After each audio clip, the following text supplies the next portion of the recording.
I'm excited to have with me today George Stroumboulopoulos, and he is award-winning media personality. He is a humanitarian, he's an advocate, and he's award-winning broadcaster. And he's here today to talk about his award, inaugural Founders Award, which he received last night at the Whistler's Film Festival, 21st Whistler Film Festival, and his current projects. Welcome, George. Thank you. It's really nice to be with you. And from the background, does it look like I'm doing a self-tape for an episode of Succession? Yes. Feels like. Yes, and you know what? I hope I pronounced your name correctly.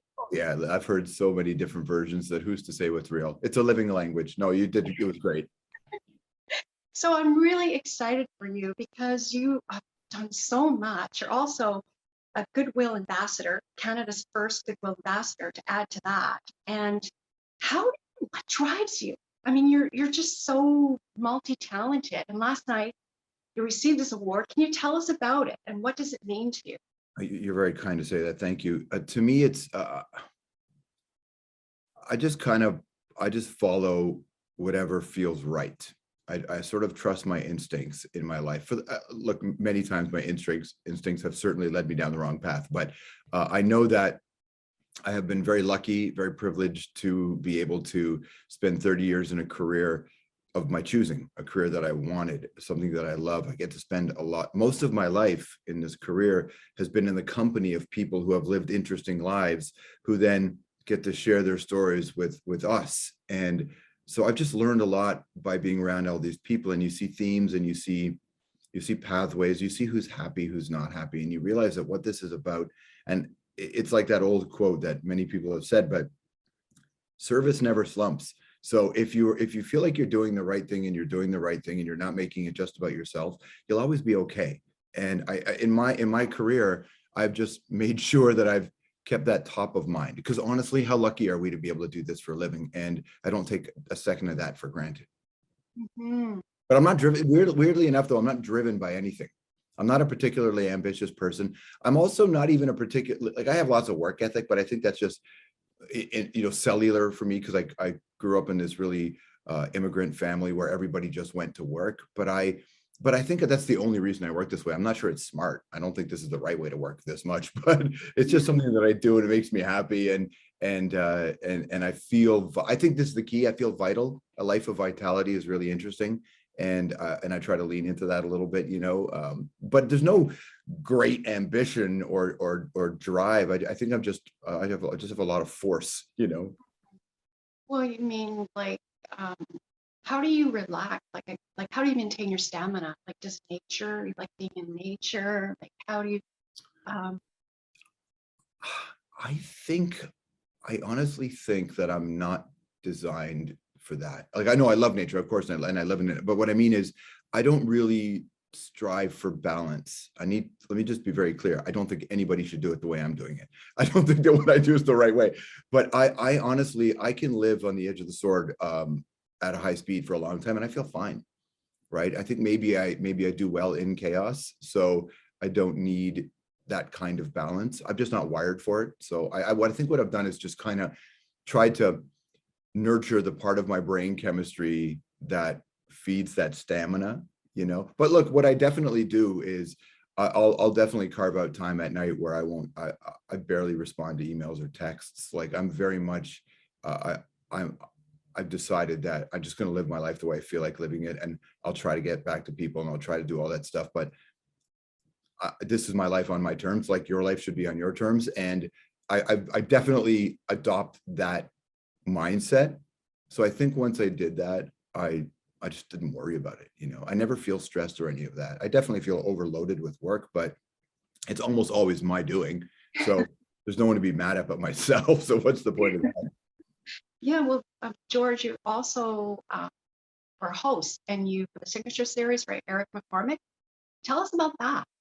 It's really fun. Eric's a great guy. We both come from Toronto, and I think our careers have both taken us in very different directions, but we've been in different places around the world. So it's always nice to come and settle at home, in the country of your birth, and just talk about the things that are real, talk about what it's like to create art in this country, and then talk about the emotions behind it. We got into a really big discussion about his relationship with his father, because in his new film Drinkwater, which had an amazing crowd over the weekend, that a lot of that is a father-son story. And Eric is very gracious and he's game.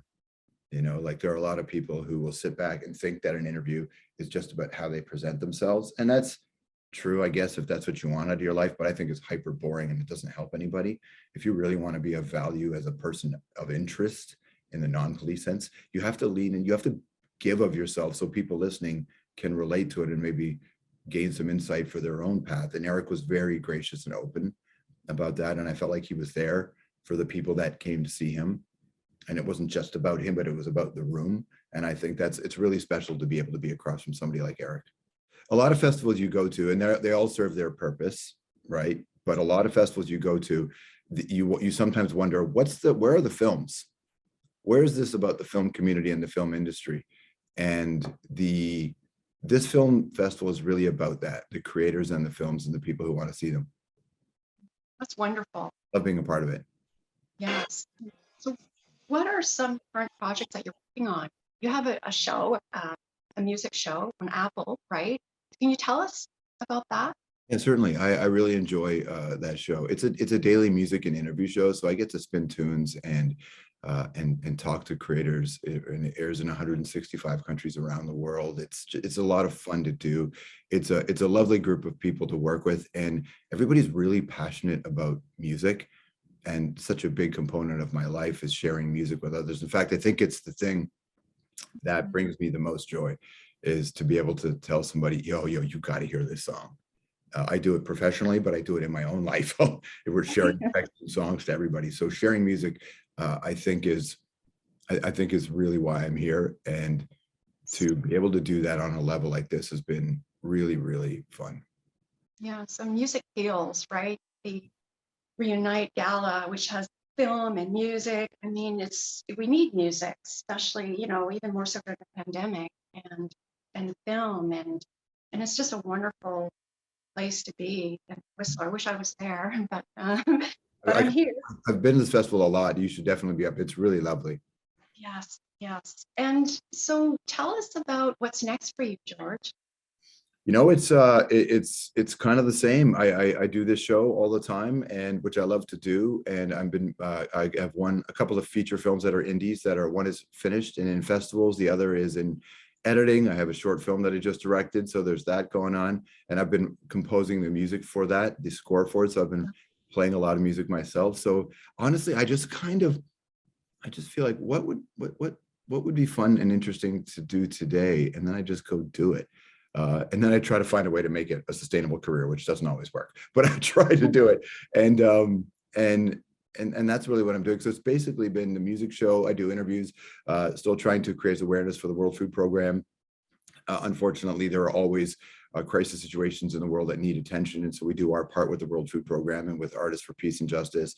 We are just about to announce our winners of our 2 scholarships. We have a George Stroumboulopoulos Music Therapy Scholarship for the Canadian Music Therapy Trust Fund based out of Toronto. So we're about to pick the winners of those scholarships so they can go on to their career in music therapy. So there's always a lot to do, certainly, but and I just kind of go where I'm like, oh, I guess I'm doing this now. Wow, and that's why I asked, how do you maintain your stamina? You're inspiring others, and you're just passionate about what you do, and it's just really lovely to talk to you today. I think I think I enjoy a certain amount of privilege where, like I said, I could do what I want for a living, and so with that, it's hard to feel tired when you like. I'm tired, of course, like anybody, but I recognize that it's easy for me to sit here and say, oh, I just do what I love, and that's true, and that's why I have the stamina, because it's kind of always about creation and building things and working with people. And so that is certainly the case. So I just do what I love, but I recognize not everybody can do that. It's not the same scenario. So I just kind of put my head down and go to work, and I treat this like a job. I go to work, and then, at the end of this December is 30 years I've been doing this. 30 years, I think, this week that I started on the air. And it's like, so I somehow feel like I got into a studio 30 years ago, put on a pair of headphones, and I'm still in it. I'm still in that studio in a way. Only now it looks like a boardroom. here. You know? Thank you very much. And is there anything else you'd like to add, George?